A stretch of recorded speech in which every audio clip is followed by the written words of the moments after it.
Welcome back. Hope you're all doing well. Coming to you from Steady Trucker's Holiday Studio and my crackling fire over here on the TV. House is tore up. It's full of Christmassy stuff and all kinds of things. But wanted to give you an update on this year. We'll give you a synopsis of how this year went, and because it's December 20th and I'm done for the year, and probably until maybe first or second week of January. Excuse me. So this year is terrible, as all of you know. Any of you that's driving or looked into doing it, it's a terrible year. And if I were just to show you my gross numbers for this year, you would think, man, the guy made a whole lot of money. And it looks really good, and it doesn't look too different than years in the past. But there is a huge difference, and I'll break that down here in a minute. But it's this week has been just sort of a microcosm of the whole year, and it seems like more and more these brokers and agents that are getting into this business, getting a visit from the puppy dog, are these foreign brokers and agents, and they do business this very unethically, and it's hard now because there's so many of them that are allowed to operate, that it's hard to do business without doing business with them. It's hard to get loads and stuff. So this week I needed to be home on Wednesday, so I wanted to start the week off early. I found a load that was on Sunday so that I can start early.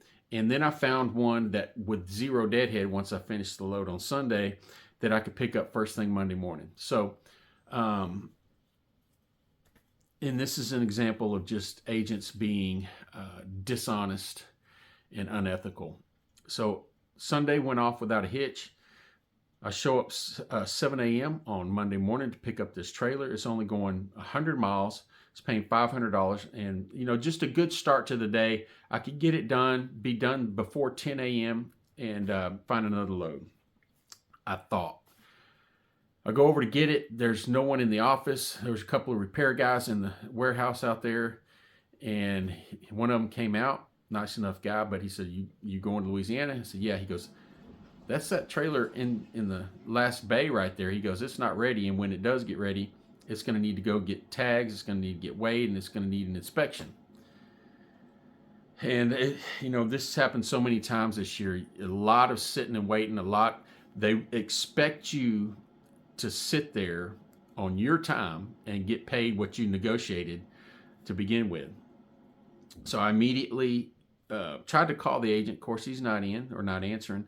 I sent him an email. I told him what was going on. I said, "Listen, I can tell you right now, this is going to roll into several hours, and we either need to renegotiate or we need to figure something out." So the guy said the people in the office will be here around 8 o'clock, 8:30. So I waited. Agent didn't bother to call me back, didn't bother to send me an email, and guy walks out about 8:15. And he says, "You taking this load to Louisiana?" I said, "Yep." He goes, "Okay, I got you taken care of." So I wait about 10 minutes. Nobody else comes back out. I walk inside. The guy's sitting there, feet up on the table. I said, "What about this load going to Louisiana?" "Oh, yeah, I called the agent. That got canceled. Or it's going to be later today or tomorrow morning." And I said, "Well, being sarcastic, I really appreciate you coming out and letting me know." Well, I let the agent know. Anyway, so I went back out, and this guy hasn't called me. And I looked down. He replied to my email about as I was walking in the office. But he said, "Yep, and this is the part of the game they play." He knew that the trailer wasn't going to be ready. So this is another part of the game they play. "Hey, that trailer isn't ready. It'll be ready a little later, or you can come back and pick it up in the morning." This is the game they play to get out of paying you a truck order not used, or get out of paying you detention or something like that. So I said, no, that doesn't work for me. I would be losing money to stick around here. So I'll just take that truck order not used. And he really hem-hawed on that. He didn't want to pay. Well, you don't want to come back later today, all this stuff. I said, nope, just give me a truck order not used. I'm on my way. So an hour goes by, no truck order not used. I give him about 2 hours. And I emailed him back and said, hey, I still haven't got that truck order not used. And he writes an email back saying something like, well, okay, I talked to them and they agreed to help me out on this, and we're going to give you $150. Well, that's what it said in the contract that I signed with them, the carrier contract. So I thought, well, gee, thank you for doing what you agreed to do. I didn't argue with him. $150 is about average. So, but it left me in a bad spot. I started to deadhead to Houston because there were no loads there. And as I'm coming into Houston, it's a Monday morning, it's a bad market, and there were really no loads falling on the board. It was horrible. But one did fall on the board, and it was pretty near to where I was at, and I called on it. They were offering $800 for right at 200 miles. And she goes, yeah, we really need somebody over there right away. The first driver canceled on us. And I said, well, I can do it for $1,100. And she goes, well, all we have in it is $900. Okay, well, appreciate it. Have a good day. And I hung up the phone. And literally less than 10 seconds, the phone rings and she goes, I can do 1,000. And I thought about it and I said, okay, really wasn't nothing else. So I said, okay, I'll do it. Turns out I was about a mile away from there, and she gave me the rate con. I went over there, and it all started right over again. I walked in the door, and the lady said, are you here to pick up that trailer going to Louisiana? I said, yes. Okay, my guy is out there. He's ready to meet you, and he's going to take you over and get the trailer inspected. And I said, no, whoa, wait. I said, I wasn't told about that. I'm going to have to call the agent and renegotiate this. She goes, well, you're on this load to go to Louisiana. I guess you thought I was a company driver. She goes, you've got this load going to Louisiana, and my driver's waiting on you. I said, listen, I didn't negotiate taking your equipment over and having your maintenance done on it. That I don't get paid by the hour, and so let me call this agent. I said, it's probably going to get canceled because she already told me she only had $900 in it. Sure enough, I called the agent. She goes, oh, listen, this is this regular broker agent speak. Oh, it's not going to take that long. The place where they get them inspected is not far away. And I said, so you did know about this before I came over here, and you just declined to, or didn't want to tell me. She goes, yeah, but it's not going to take that long. I said, listen, that's not only dishonest, it's unethical. I negotiated a rate because you said I would pick up the trailer in one spot and drop it at another spot, not to pick it up and go do their maintenance on it. She goes, well, it's not going to take that long. I said, listen, how do you know? When I get there may be 2 trucks in front of me. They may inspect it and something may be wrong. Then I'm on the hook for bringing it back here. And by that time, she goes, well, if it runs into detention, we're paying. I said, listen, this is not what detention is for. You lied to me. You told me I was one pick, one drop, and now you want me to waste my time doing their maintenance. I said, I'm not going to do it. Either we negotiate this rate or you can find somebody else to do the run. And she hung up on me. So, that's kind of the way things go. And there was a time maybe 4 years ago when I was getting a good enough rate that I wouldn't have mind, taking the chance to, take it over, get it inspected or something like that. And if it didn't work out, I would bring it back, park it, and get a tow new. But that time is definitely not now with as low as the rates are. So I moved on from that one. And I was looking on Amazon, looking for some short runs, and a load pops on the board. And on Amazon, I was looking at these loads from Houston to Waco, and they're paying $1.67 a mile. I definitely wasn't going to take those, but every once in a while, they pop up there on Amazon when they need some loads done for $3 a mile, $4 a mile. So I'm always paying attention to that. But a load popped up on the regular load board going from Houston to Waco, paying $850. And you've got to be careful of these scams, because there are, like I said, a lot of foreign brokers are getting into the business and have been in the business, and a lot of them are just out to scam you. A lot of them are just scammers alone. That's what they do, and a lot of these scams involve Amazon. So this one, it was with a reputable broker, somebody I'd done work for before, and the thing they always do is say, email me. So I emailed and they said, oh yeah, are you set up with Amazon? And right away, I knew that it was a scam. And I said, listen, this load you've got that you're listing for $850, Amazon has it for $250. So I don't know what you're up to. I said, but if this is up and up, give me your phone number and I'll call you. And crickets after that. They wouldn't give me a phone number, stop talking to me. So got to be really careful of that.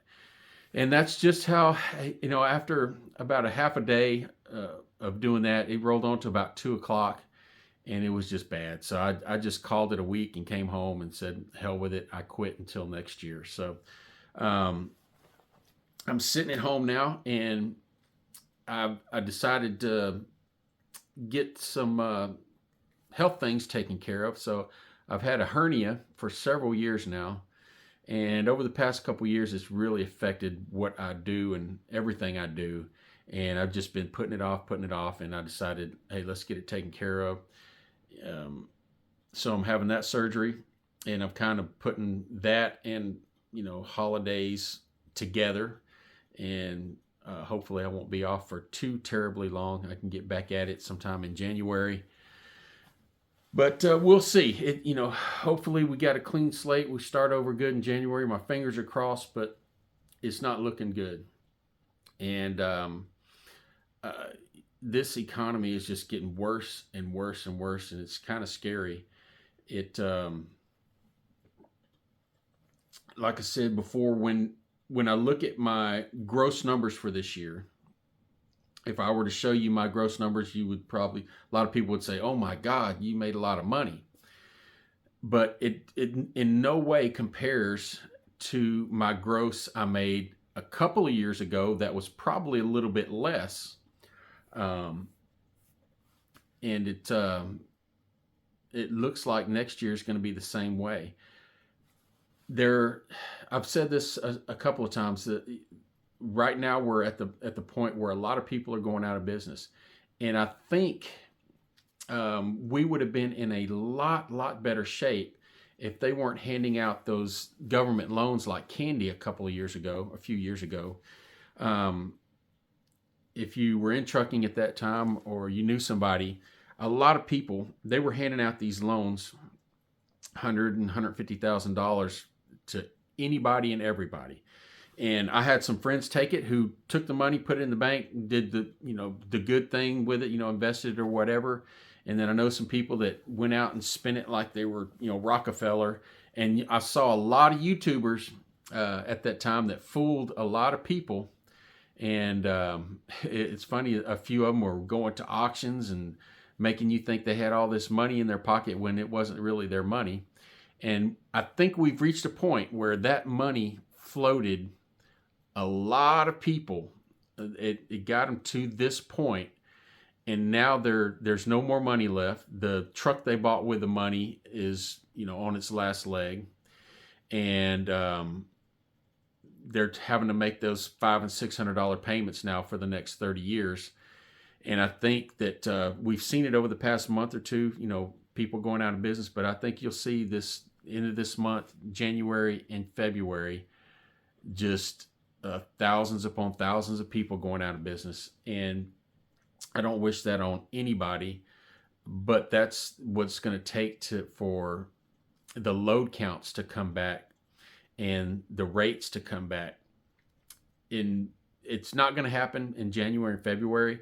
I see all these soothsayers, you can watch all these people that are giving you these market updates, and all they're showing you are graphs and these bar charts and graphs and everything of what happened last week and last year, but none of them can tell you what's going to happen next week. I certainly can't. But my prediction is that you will see record numbers of people just bowing out in January and February.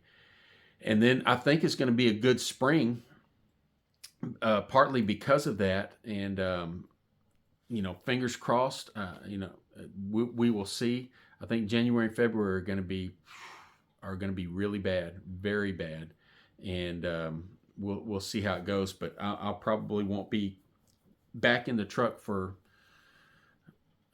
probably in that third week of January. Hopefully before that, we'll see. I might have to enlist one of my kids to do some manual labor for me, but they normally don't want to have anything to do with the truck.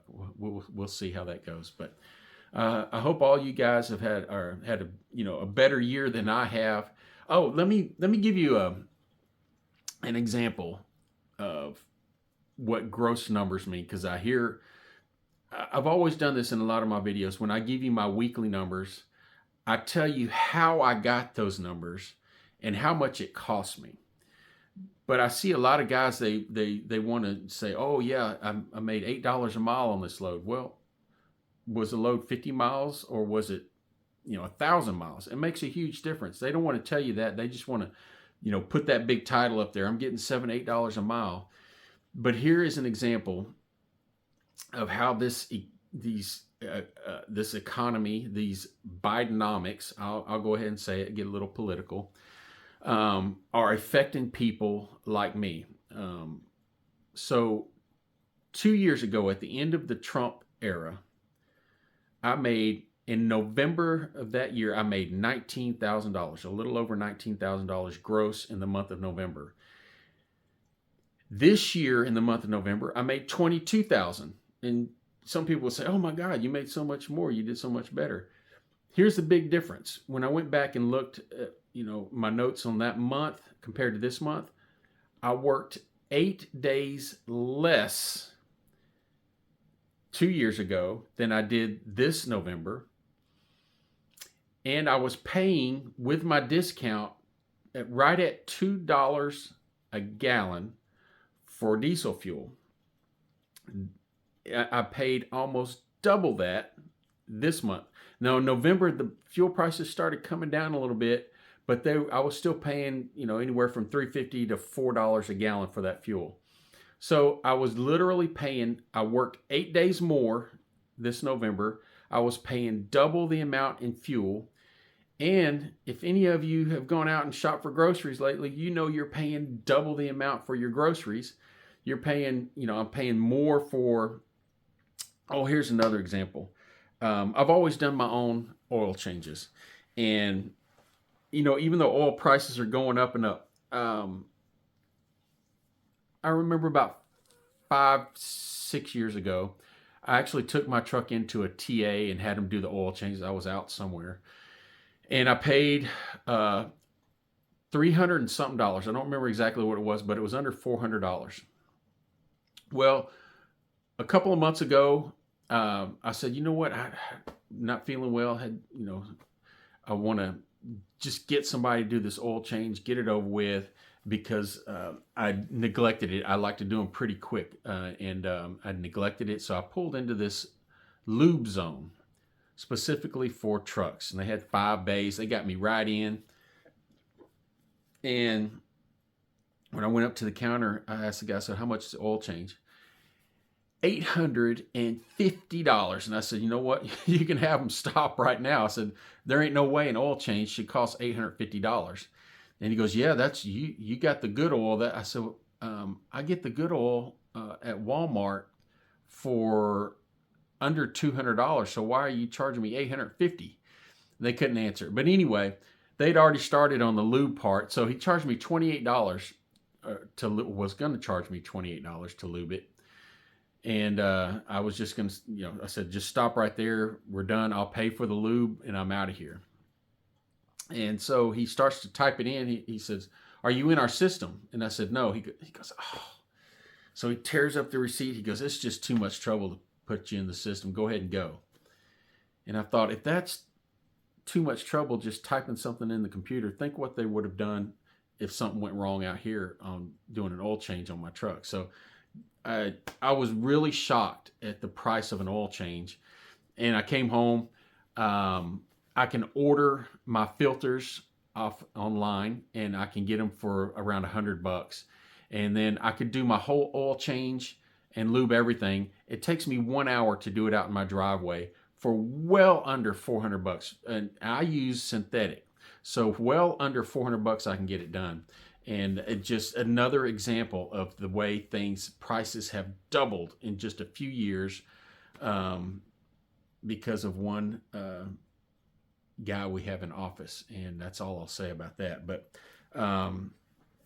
so yeah, just a few years ago, $19,000. I took home way more. I have made a much bigger profit with that $19,000 and working a lot less than I did making $22,000 this November. And it's a crying shame. And hopefully this year we'll have a remedy for that. Hopefully, there's a, what was that back there? My fire went out. But hopefully we can vote somebody else in office that can bring us back to where we were. So anyway, hope you all have a really good Christmas. And I hope, all the best for you in this new year. And I really, really appreciate all you guys subscribing and watching. And hopefully next year I can be more diligent with these videos and show you some more content. It's, my hat goes off to these guys who are doing a video a day. It's not easy, but Merry Christmas to you guys, and we'll see you later.